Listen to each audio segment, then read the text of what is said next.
বেদখল জমির দখল ফিরে পেতে কী করবেন?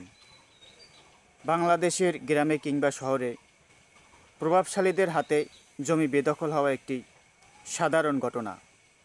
জমি বেদখল হলে কী করতে হবে তা বেশিরভাগ মানুষই জানেন না, ঠিকমতো কেউই জানেন না। প্রভাবশালীদের হাতে হুমকি দামকির কারণে ভয়ে অনেকে চুপ থাকেন। প্রভাবশালী ব্যক্তিদের হুমকি দামকির ভয়ে অনেকে চুপ থাকেন, কিন্তু এই ধরনের কোনো সমস্যার সম্মুখীন হলে বসে থাকলে চলবে না, দ্রুত আইনের আশ্রয় নিতে হবে। জমি বেদখল হলে তখন জমি পুনরুদ্ধারের জন্য দুই রকমের উদ্যোগ নেওয়া যেতে পারে। প্রথমত, স্থানীয়ভাবে সালিশের মাধ্যমে বিরোধের নিষ্পত্তি করার চেষ্টা করা যেতে পারে। যেসব অঞ্চলে স্থানীয় গণ্যমান্যদের নেতৃত্বে সালিশ পরিচালিত হয়, তারা এই উপায়ে বিরোধের নিষ্পত্তির চেষ্টা করতে পারেন। যদি উভয় পক্ষ সম্মত থাকে, স্থানীয় গণ্যমান্য ব্যক্তিরা বসে সালিশে সঠিক সিদ্ধান্ত গ্রহণের মধ্যে দিয়ে জমির আসল মালিককে তার জমির দখল বুঝিয়ে দিতে পারেন। দ্বিতীয়ত, জমি বেদখল হলে প্রতিকারের আরেকটি উপায় আদালতে মোকদ্দমা করা যায়। ফৌজদারি ও দেওয়ানি, এই দুই ধরনের জমি বেদখল হওয়ার প্রতিকার পাওয়া যায়। ফৌজদারি প্রতিকার কী? জমি দখলকে কেন্দ্র করে অস্থিতিশীল পরিস্থিতি দেখা দিলে ফৌজদারি কার্যবিধির 145 ধারা অনুযায়ী প্রতিকার চাইতে পারেন। এ ধারা অনুযায়ী প্রতিকার চাইতে হবে প্রথম শ্রেণীর, দ্বিতীয় শ্রেণীর বা নির্বাহী ম্যাজিস্ট্রেটের আদালতে। আর এ মামলা করতে হলে জমি বেদখল হয়ে যাওয়ার 2 মাসের মধ্যে করতে হবে। কোনো মামলা হলে নির্বাহী ম্যাজিস্ট্রেটের প্রতিপক্ষের বিরুদ্ধে সমন জারি করবেন।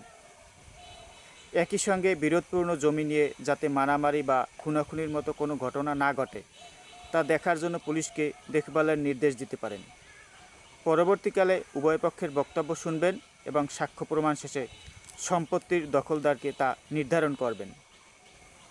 145 ধারার প্রতিকার চাইতে গেলে এখানে সত্ত্ব বা মালিকানা দাবি করা যাবে না। এর মাধ্যমে শুধু প্রকৃত দখলদার নির্ণয় করার প্রতিকার চাওয়া যাবে। ফৌজদারি কার্যবিধির 144 ধারায় নির্বাহী ম্যাজিস্ট্রেটকে উত্তর আশঙ্কার প্রতিকারের ক্ষেত্রে তৎক্ষণাৎ আদেশ দিলে জারির ক্ষমতা দেওয়া হয়েছে। ফৌজদারি কার্যবিধির 145 ধারায় বলা হয়েছে, জেলা ম্যাজিস্ট্রেট বা সরকার কর্তৃক বিশেষভাবে ক্ষমতাপ্রাপ্ত নির্বাহী ম্যাজিস্ট্রেট যদি পুলিশ প্রতিবেদন বা অন্য কোনোভাবে সংবাদ পেয়ে যৌক্তিকতার নির্দিষ্টে সন্তুষ্ট হন যে তার এখতিয়ারভুক্ত এলাকার মধ্যে জমি বা পানি বা সীমানা সম্পর্কে বিরোধ রয়েছে যা শান্তিভঙ্গ ঘটাতে পারে, তখন তিনি ব্যবস্থা নিতে পারেন। প্রকৃত দখল সম্পর্কে উভয় পক্ষে নিজ নিজ দাবি সংবলিত লিখিত বিবৃতি পেশ করার নির্দেশ দিয়ে লিখিত আদেশ দিতে পারেন। দেওয়ানি প্রতিকার। দেওয়ানি প্রতিকার কী? জমি বেদখল হওয়ার 2 মাসের মধ্যে ফৌজদারি আদালতে মামলা করতে ব্যর্থ হলে দেওয়ানি আদালতে মামলা করার সুযোগ রয়েছে। দেওয়ানি আইন অনুযায়ী দেওয়ানি আদালতে মামলা করতে হলে জমি বেদখল হওয়ার তারিখ থেকে 6 মাসের মধ্যে মামলা করতে হবে। এক্ষেত্রে মামলার রায় পেতে কিছুটা সময় লাগবে। সম্পত্তি বেদখল হলে জমির মূল্য বিবেচনায় দেওয়ানি আদালতের জজ আদালতে যেতে হবে এবং সেই অনুযায়ী কোর্ট ফি দিতে হবে। যেমন, নাম্বার 1, বেদখল সম্পত্তির মূল্য যদি 15 লাখ টাকা পর্যন্ত হয়, তাহলে জমিটি যে এলাকায় অবস্থিত সেই এলাকার সহকারী জজের কাছে মামলা করতে হবে। নাম্বার 2, সম্পত্তি মূল্য 15 লাখ থেকে 1 টাকা থেকে 25 লাখ টাকা পর্যন্ত জমিটি যে এলাকায় অবস্থিত সেই এলাকার সিনিয়র সহকারী জজের কাছে মামলা করতে হবে। নাম্বার 3, বেদখল সম্পত্তির মূল্য 25 লাখ টাকার বেশি হলে জমিটি যে এলাকায় অবস্থিত সেই এলাকার যুগ্ম জেলা জজের কাছে মামলা করতে হবে। সুনির্দিষ্ট প্রতিকার আইন। সুনির্দিষ্ট প্রতিকার আইন 1877-এর 8 ধারা মতে বৈধ মালিকানা থাকলে বেদখল হওয়ার 12 বছরের মধ্যে এই মামলা করে জমির দখল ফিরে পেতে পারে।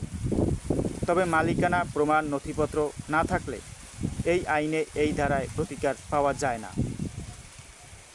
সুনির্দিষ্ট প্রতিকার আইনের 9 ধারা মতে জমির বেদখল হলে 6 মাসের মধ্যে এই ধারায় মামলা করে দখল ফিরে পেতে পারেন। জমিতে আপনার মালিকানা না থাকলেও শুধু আপনার দখলে ছিল এটি প্রমাণ করতে পারলেই আপনি রায় পেতে পারেন। এই ধারায় দখল মূল বিষয়, মালিকানা কার সেটি দেখার বিষয় নয়। তবে সরকার দখল করলে এই ধারায় মামলা করা যাবে না। এই ধারায় ডিক্রি লাভ করলে এর বিরুদ্ধে আপিল ও রিভিউ চলবে না, তবে রিভিশন করা যায়।